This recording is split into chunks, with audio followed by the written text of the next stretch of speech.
조진성 목사의 주블리 코어 메시지. 하나님이 주시는 참되고 큰 기쁨이 애청자 여러분 심령과 가정 속에 충만히 임하시기를 바랍니다. 오늘은 구약성경 사무엘상 30장 1절에서 6절 말씀 내용을 가지고 은혜를 나누겠습니다. 우리가 삶의 항목들을 기입해 나갈 때 사람마다 기입하는 방식이 좀 다를 수 있다라고 생각합니다. 어떤 분은 질병과 실패를 무조건 마이너스 지출 항목에 기록을 하지만 어떤 사람은 수입 항목에다 기록하는 사람도 있다는 것이죠. 사람들은 대개 실패와 그 실패가 주는 그 고통의 쓰라림에 압도되어서 그 캄캄했던 시간에 이면에 있던 복의 계기판을 보지 못할 때가 있는 것 같습니다. 이렇게 잃어버린 복, 놓쳐버린 복이 있을 수 있다는 것이죠. 즉 믿음으로 사는 우리 크리스찬들에게는 이 영원한 손해라고 하는 것은 결코 없다는 것을 알아야 됩니다. 왜냐하면 아무리 어두운 현실 속에서도 밝은 희망을 발견할 수 있고 노래할 수 있는 그 희망의 진리가 되는 복음의 능력을 우리는 가지고 있기 때문입니다.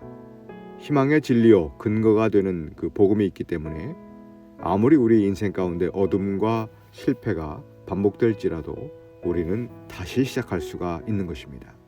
그 복음의 핵심이 뭘까요? 그것은 바로 죄로 인해 영원히 멸망할 수밖에 없는 우리를 위해서 우리 주님께서 우리의 죄값을 십자가에서 대신 치르기 위해 피 흘려 죽으심으로 우리의 죄 문제를 해결해 주셨다라고 하는 것입니다. 그리고 3일 만에 부활하심으로 영생의 삶을 열어주셨죠.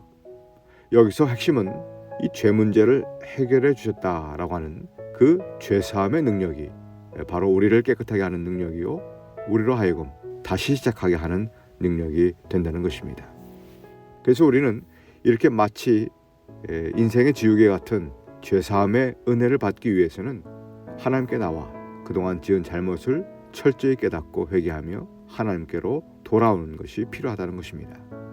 본문의 다윗도 이 아멜렉 족속의 그 끔찍한 약탈과 또 사랑하는 가족들을 포로로 끌고 간 그 절망적인 상황과 흐름을 마치 이 역전의 드라마처럼 바꿀 수 있었던 그 능력도 바로 하나님께 나와 자신의 잘못을 깨닫고 회개하며 하나님께 돌아왔기 때문에 얻을 수 있었다라고 하는 것입니다. 그러므로 아무리 절망적인 상황에서도 다시 시작할 수 있는 능력은 하나님께로 돌아오는 것으로 시작된다라고 하는 것을 믿으시기 바랍니다. 새로운 출발은 오직 하나님의 품 안에서 가능하다는 것이죠. 그렇다면 다시 시작하게 하는 이 죄사함이라고 하는 복음의 능력을 얻기 위한 조금 더 구체적인 방법은 무엇일까요? 오늘 본문 6절에 보면 다윗이 여호와를 힘입고 아말렉과 싸움에서 대승을 거두었다라고 기록하고 있는데 그 여호와를 힘입는 것은 바로 하나님께 완전히 사로잡히는 상태를 말하는 것입니다. 어떻게 사로잡힐 수 있습니까?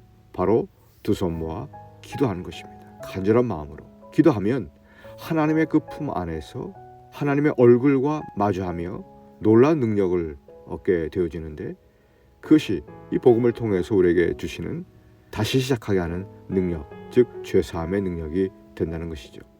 기도야말로 우리 성도들의 가장 귀한 최고의 특권입니다. 기도하면 우리 아버지 되시는 우리 하나님께서 반드시 응답해 주시죠. 그래서 하나님의 자녀인 우리에게 있어서 가장 불행한 것은 이 상황이 어려워지는 것이 아니라 그 어려운 상황 가운데서도 아버지라 부르며 기도하지 않고 또 간구하지 않는 것이 가장 불행한 것입니다. 그러니 아무리 최악의 상황 속에서도 아버지 되시는 하나님이 계시기에 우리는 부르짖어 기도해야 된다는 것입니다. 믿지 않는 사람들이 침묵하는 것이야 부를 이름이 없으니까 절망할 수밖에 없고 또 침묵할 수밖에 없는 것이 당연하겠지만은 우리는 부르짖어야죠. 구하면 반드시 응답하시는 우리 하나님 아버지가 계시기 때문입니다.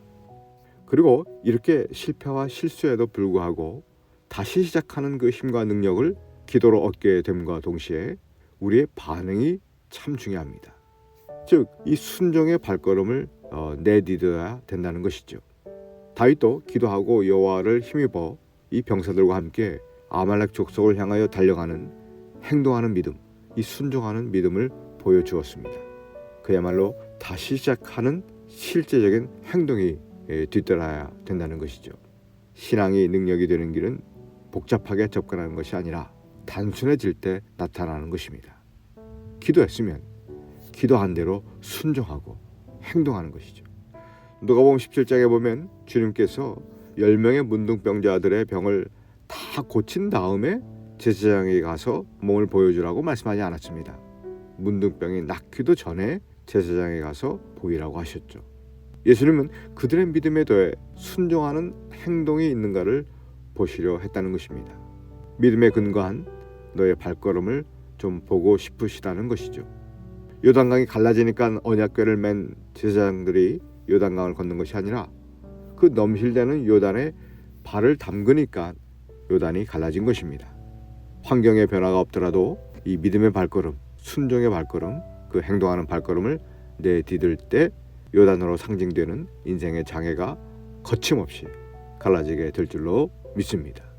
저 여러분도 어두운 현실에 갇혀있지 말고 하나님의 자녀답게 다시 시작하게 하는 이 죄사함이라고 하는 복음의 능력을 얻기 위해 기도하고 순종하고 또 행동함으로 다윗처럼 하나님 여호와를 힘입어 날마다 승리하게 되시기를 주님의 이름으로 축복합니다.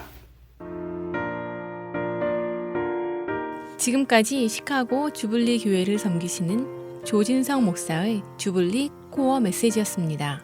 주블리 교회는 418 놀스 프레일리에 에비뉴 먼들라인에 위치해 있으며 주일 예배가 주일 오전 11시 30분, 금요 예배가 금요일 오후 8시, 새벽 예배가 화요일부터 금요일까지 오전 6시에 있습니다. 신앙상담이나 교회에 대한 자세한 사항은 전화 224-602-1750, 602-1750으로 문의하시기 바랍니다.